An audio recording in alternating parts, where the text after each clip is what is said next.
How low can those runaway royals go? I mean, a new low yesterday. Such an insight this is to the values of the woke generation. Prince Harry and Meghan Markle.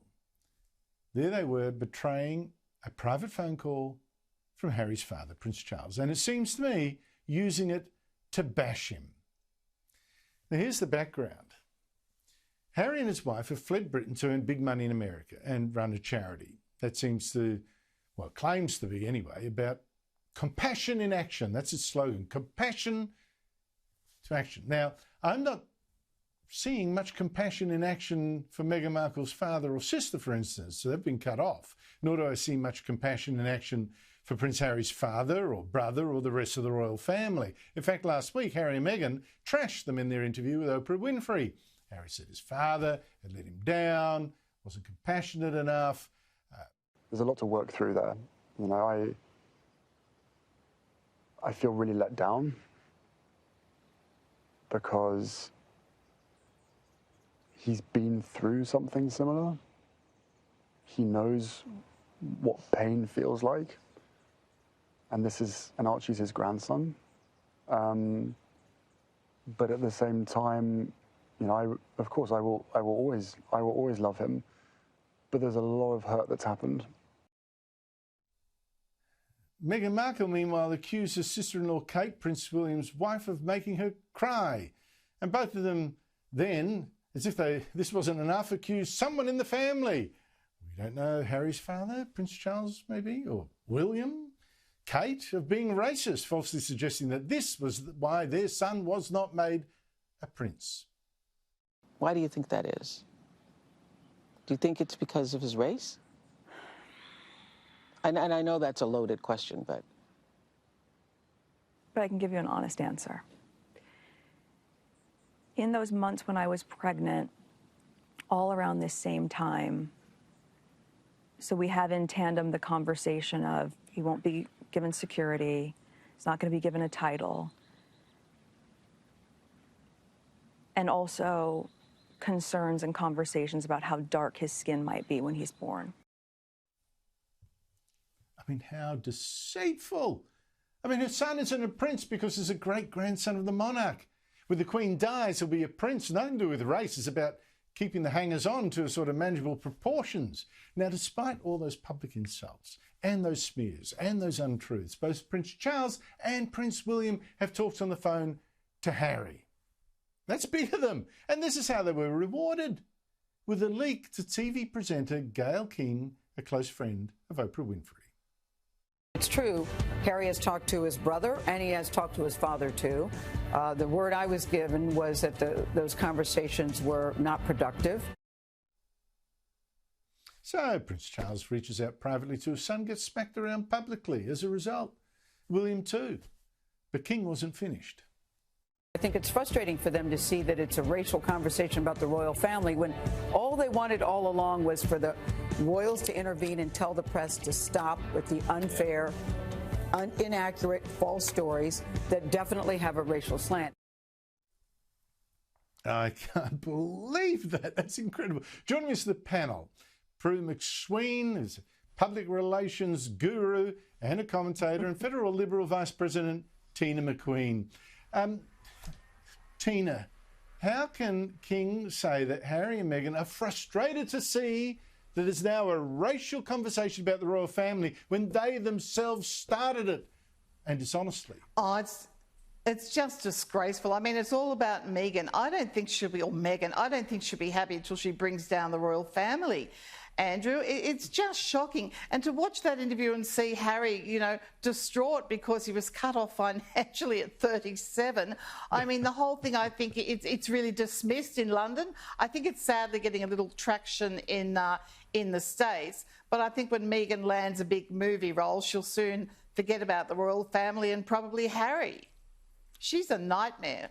But PRUE, how about you stick up for Meghan Markle? Oh, look, I'd rather put, I don't know, fire in my eyes or something, razor blades, Andrew. Look, it's interesting, isn't it? Because she's used to manipulating the media. She's an actress in America. That's what happens. Here, of course, it's happening again with GAYLE King, who is Oprah's bosom buddy, clearly Oprah wants this to continue. She wants to keep life in this story. So, you know, this is all part of an orchestrated campaign. When you've got an actress who, you know, there's no sympathy for her. I mean, actresses research roles. She was going into the biggest role of her life, and now she's complaining that, you know, the palace is not controlling the press. We know that the press over in the UK is feral, but it cannot be controlled. Look at what they've done to the royal family. For them to say that all they really wanted was, you know, people to lay off them, give me a break. I mean, these two are so pathetic and so sad. And, you know, I think she's done her father and sister a favour by cutting them out. You wouldn't want to have anything to do with her. She's dynamite. Andrew, what I find interesting is Meghan insists on sort of comparing herself to Lady Di. We have to remember Diana was 21, a mere child almost, when she married Prince Charles. This Meghan is 37, a divorced woman. I mean, someone's got to point that out to her, you know, who's clearly running Harry's life and telling him exactly what to do and how to do it. I think this is all going to turn to poo, Andrew, and I feel sorry for Harry, actually. He's given up a decent family, a decent life and a long royal tradition for this, as Prue said, actress. But Prue, you know, I just wonder how the royal family, how Prince Charles can make peace with his son, how William can make peace with his brother, if when they do make a call or answer a call, I presume they made it, when they do have a phone call with Harry, the next day or whatever it is, they see it all over TV in America with a comment about how it wasn't good enough. That's right. You know, you'd be hesitant about, you know, even sending him a letter or doing anything because you know it's going to be used by Meghan and her publicists against you.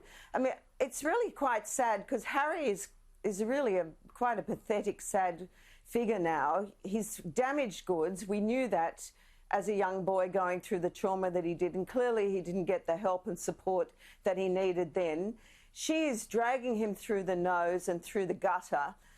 It's what she seems to have come from herself when you look at the family that she came from and you know, the dirty linen that we saw. Now, whether even if a quarter of it was right, was quite atrocious. You know, you always look at the family of the people you're intending to partner up with. It tells you a lot about them. And, you know, Charles, I can't see how he could reconcile with him. But it is his son and he loves him.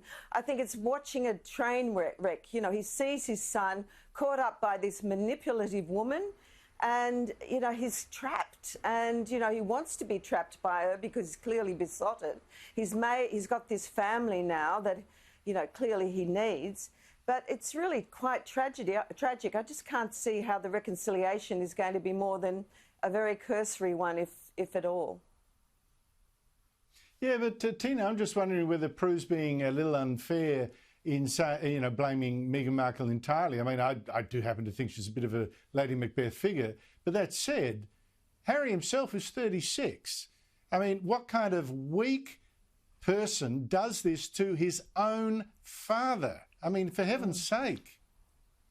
Not to mention, Andrew, his grandfather is in hospital, you know, just out of hospital now. The Queen is getting on. It's just disgraceful. Now, I think Prue is exactly right. I don't think she's leading Harry by the nose. I think it's another part of anatomy that she's leading him by. That would be my take on it.